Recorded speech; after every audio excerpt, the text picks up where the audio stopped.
1825ರಲ್ಲಿ Nicolas ಒಂದನೇ Nicolas ಅಂತಕ್ಕಂಥ ರಾಜ ಏನಿದ್ದಾನೆ ಅವನು ರೂಲ್ಸ್ ಆಡ್ತಾ ಇದ್ದ. ರೂಲ್ಸ್ ಅಂದ್ರೆ ರೋಮನ ಅಧಿಪತಿಯಾಗಿದ್ದ. ಅವಾಗ ಬಹಳಷ್ಟು ಗಲಾಟೆಗಳಾಗ್ತಾ ಇದ್ವು. ಯಹೂದಿಗಳು ಏನಂತಾರೆ, ಇವತ್ತು ಒಂದಿಷ್ಟು ಆಗ್ಬೇಕು, ಡೆವಲಪ್ಮೆಂಟ್ ಆಗ್ಬೇಕು, ಇದು ಆಗ್ಬೇಕು, ಅದು ಆಗ್ಬೇಕು ಅಂತ ಹೇಳಿ ಬಹಳಷ್ಟು ಗಲಾಟೆಗಳಾಗ್ತವೆ. ಆ ಗಲಾಟೆ ವಿಚಾರದಲ್ಲಿ ಒಬ್ಬ ಲೀಡರ್ ಏನಂತಂದ್ರೆ ಕಂಟಿನ್ಯೂಸ್ ಆಗಿ ಮಾತಾಡ್ತಿದ್ದ, ಅಸಂಬದ್ಧವಾಗಿ ಮಾತಾಡ್ತಿದ್ದ, ಎಲ್ಲಿ ಬೇಕಲ್ಲಿ ಮಾತಾಡ್ತಾ ಇದ್ದ, ರಾಜರು ಹೇಳಾಸ್ತಿದ್ದ, ಅದು ಹೀಗೆ ಹಾಗಾಯ್ತು ಹೀಗಾಯ್ತು, ಯುರೋಪ್ ಅಲ್ಲಿ ಈ ತರ ಆಗ್ತಾ ಇದೆ, ರೋಮ್ ಅಲ್ಲಿ ಆಗ್ತಾ ಇಲ್ಲ, ಯಾಕೆ ರೋಮ್ ಹಂಗೆ ಹಿಂಗೆ ಬಹಳಷ್ಟು ಚುಚ್ಚುವ ಮಾತುಗಳನ್ನ, ಹಿಡಾಯಿಸಿದ ಮಾತುಗಳನ್ನ ಆಡ್ತದ. ಅವಾಗ ಒಂದು ರಾಜ ನಿಕೋಲಸ್ ಒಂದನೇ ರಾಜ ಏನಿದ್ದಾರೆ, ಆ ರಾಜ ಅವನ್ ಮಾಡಿದ್ರು, ಕೊಂದ್ರಿತಿಗೆ ಮರಣ ದಂಡನೆ ಶಿಕ್ಷೆ ಕೊಟ್ಟರು.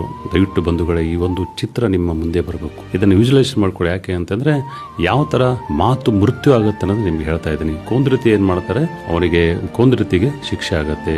ಒಂದನೇ ನಿಕೋಲಸ್ ರಾಜ ಬೆಳಗ್ಗೆ ಏನ್ ಮಾಡ್ಬೇಕು, ನಾಳೆಗೆ ಅವನಿಗೆ ಗಲ್ಲಿಗೆ ಏರಿಸಬೇಕು ಹಾಗೆ ಅಂತೇಳಿ ಆರ್ಡರ್ ಮಾಡ್ತಾರೆ. ಎಲ್ಲವೂ ಕೂಡ ಆಗೈತೆ. ಆದ್ರೂ ಕೂಡ ಮಾತಾಡ್ತಾ ಇರ್ತೇವೆ. ಒಂದು ಮರಣದಂಡೆ ಆದ ಶಿಕ್ಷೆಗಳಂತ ಕೊಂದ್ರಿತಿ ಮತ್ತೆ ಮಾತಾಡ್ತಾ ಇರ್ತಾರೆ. ಮತ್ತೆ ಬೆಳಗ್ಗೆ 5 ಗಂಟೆಗೆ ಅವನನ್ನು ಕರ್ಕೊಂಡ್ಬಂದು ಸ್ನಾನ ಮಾಡಿಸಿ ಕೊಂದ್ರಿತಿಗೆ ಏನ್ ಮಾಡ್ತಾರೆ ಅಂತಂದ್ರೆ ಮರಣದಂಡನೆ ಶಿಕ್ಷೆಯನ್ನು ಗುರಿ ಮಾಡ್ತಾರೆ. ಬೆಳಗ್ಗೆ 5 ಗಂಟೆ ಮರಣದಂಡನೆ ಆಗ್ಬೇಕು, ಅದನ್ನ ಹಗ್ಗವನ್ನು ಕಟ್ತಾರೆ. ಮೇಲ್ಗಡೆ ಅವನಿಗೆ ಒಂದು ಕಫನನ್ನು ಹಾಕ್ತಾರೆ. ಹಾಕಿ ನಿನ್ನು ಮೇಲ್ಗಡೆಯಿಂದ ಕೆಳಗಡೆ ಜಗ್ಬೇಕು.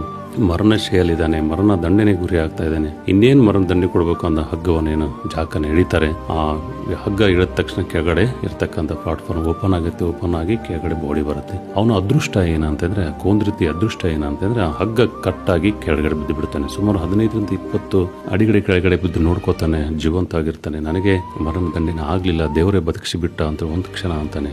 ಎದ್ದು ಬಿಟ್ಟು ಏನಂತಾರೆ, ಮತ್ತೆ ಮಾತಾಡಕ್ಕೆ ಸ್ಟಾರ್ಟ್ ಮಾಡ್ತಾನೆ. ಇದೇ ಅವನ ಜೀವನದಲ್ಲಿ ಕೊಂದ್ರಿತಿ ಜೀವನ ಅತಿ ದೊಡ್ಡ ತಪ್ಪು ಏನಂತಂದ್ರೆ, ಮತ್ತೆ ಮಾತಾಡಕ್ಕೆ ಸ್ಟಾರ್ಟ್ ಮಾಡ್ತಾನೆ. ಆ ದಿನಗಳಲ್ಲಿ ಏನಾಗುತ್ತೆ ಅಂದ್ರೆ, ಒಂದ್ಸಾರಿ ಮರಣದಂಡನೆ ಉಳಿದ್ರೆ ಅವನ ದೇವರ ದಯೆ ಇದೆ, ಅವನಿಗೆ ದೇವರ ಕೃಪೆ ಆಗಿದೆ ಅಂತೇಳಿ ಮತ್ತೆ ಮರಣದಂಡನೆ ಮಾಡಂಗಿಲ್ಲ, ಅವನಿಗೆ ಕ್ಷಮಾದಾನ ಮಾಡ್ತಾ ಇರ್ತಾರೆ. ಅವಾಗೆಲ್ಲ ಆ ತರ ಇರುತ್ತೆ. ಇದೆಲ್ಲ ವಿಚಾರನ ತಿಳಿದಂತ ಏನು ಒಂದನೇ ನಿಕೋಲಸ್ ದೊರೆ ಏನಿದ್ದಾರೆ, ಮತ್ತೆ ಬೆಳಗ್ಗೆ ಅವನನ್ನು ಕರ್ಕೊಂಡ್ ಬರ್ಬೇಕು, ಅದನ್ನ ವಿಚಾರವನ್ನು ನೋಡೋಣ. ಅವನ ಮರಣದಂಡನೆ ಶಿಕ್ಷೆ ಗುರಿಯಾಗಿದ್ನೆಲ್ಲ ಆಗಿಲ್ಲ, ಹೋಯ್ತು. ದೇವರ ಕೃಪೆ ಇದೆ, ಅವನಿಗೆ ಏನ್ ಮಾಡೋಣ ಅಂತಂದ್ರೆ, ಅವನ ಹಸ್ತಾಕ್ಷರ ಮಾಡೋಣ, ಅವನಿಗೆ ಮಾಫಿ ಮಾಡೋಣ ಅಂತೇಳಿ ಹಸ್ತಾಕ್ಷರ ತಗೊಳಕ್ಕೆ ತಗೊಂಡ್ ಬರಕ್ಕೆ ಅವನ ಅಧಿಕಾರದಲ್ಲಿ ಇರ್ತಕ್ಕಂಥ ಒಂದಿಷ್ಟು ಜನರಿಗೆ ಹೇಳ್ತಾನೆ. ಅಲ್ಲಿ ಅಷ್ಟೊತ್ತಿಗಾಗಲೇ ಒಂದು ಜಾಸೂಸಿ ಏನಂತಂದ್ರೆ, ಮಾಹಿತಿದಾರ ಬಂದು, ಬಾತ್ಮೀದಾರ ಬಂದು ದೊರೆಗೆ ಹೇಳ್ತಾರೆ, ದೊರೆ ಅವ್ನು ಇನ್ನೂ ಕೂಡ ಮಾತಾಡ್ತಾರೆ, ಇನ್ನೂ ಜೋರಾಗಿ ನಿಮಗೆ ಬೈತಾ ಇದ್ದಾನೆ. ಏನು ಅಂತಂದ್ರೆ, ರೋಮ್ದವರಿಗೆ ಒಂದು ಹಗ್ಗ ಕೂಡ ತಯಾರು ಮಾಡಕ್ ಬರ್ತಾ ಇಲ್ಲ, ಅಷ್ಟೊಂದು ಹಗ್ಗ ಕೂಡ ತಯಾರು ಮಾಡಲಿ, ಕಳಪೆ ಹಗ್ಗ ತಯಾರು ಮಾಡಿದ್ರೆ ಅದಕ್ಕೆ ನಾನು ಬದುಕಿದೆ ಅಂತೇಳಿ ಹೇಳ್ತಾ ಇದ್ದಾನೆ ಅಂತೇಳಿ. ಇನ್ನೇನು ಆ ಹಸ್ತಾಕ್ಷರ ಮಾಡಿ ಆ ಒಂದು ಕ್ಷಮಾದಾನ ಮಾಡಬೇಕು ಅಂತೇಳಿ ದೊರೆ ಹಸ್ತಾಕ್ಷರ ಮಾಡಿರ್ತಾರೆ. ಮಾಡಿದ ತಕ್ಷಣ ಇದೇನು ಬಂದು ಹೇಳಿದಲ್ಲ ಮಾಹಿತಿದಾರ, ಅವಾಗ ಮತ್ತೆ ಕೋಪಗೊಳ್ತಾನೆ. ಹಸ್ತಾಕ್ಷರ ಮಾಡಿದಂತಹ ಹಾಳೆಯನ್ನು ಹರಿದು ಹೋಗುದು, ಸಾಯುವವರೆಗೆ ಅವನಿಗೆ ಅಂತಂದ್ರೆ ಅಂಟಿಲ್ ಡೆತ್ ಅವನಿಗೆ ಮರಣದಂಡನೆ ಕೊಡಬೇಕು ಅಂತ ಆಗಿದ್ದು ಅವಾಗನೇ. ಮತ್ತೆ ಮರುದಿನ ಬೆಳಗ್ಗೆ ಅವನ ಗಲ್ಲಿಗೆ ಏರಿಸ್ತಾರೆ. ಈ ಬಾರಿ ಏನಂತಂದ್ರೆ, ಅದೃಷ್ಟ ಅವನು ಸರಿಯಾಗಿರಲ್ಲ, ಕುಣಿಕೆ ಬಿದ್ದು ಸತ್ತೇ ಹೋಗ್ತಾನೆ. ನೋಡು ಗೆಳೆಯರಿ, ಏನಂತಂದ್ರೆ, ಏನೋ ಬದುಕಿದ್ದ ಆಗಿತ್ತು, ಆದ್ರೆ ಸುಮ್ಮನಿದ್ರೆ ಜೀವ ಉಳಿಯೋದು, ಮತ್ತೇನೋ ಆಗಿರೋದು, ಮತ್ತೆ ಮಾತಾಡಿ ತನ್ನ ಜೀವವನ್ನು ಕಳೆದುಕೊಂಡಂತ ಘಟನೆ ಕೊಂದ್ರಿತಿ 1825ನೇ ಇಸ್ವಿ ರೋಮಲ್ಲಿ ಆದಂತ ನಿಜ ಘಟನೆ.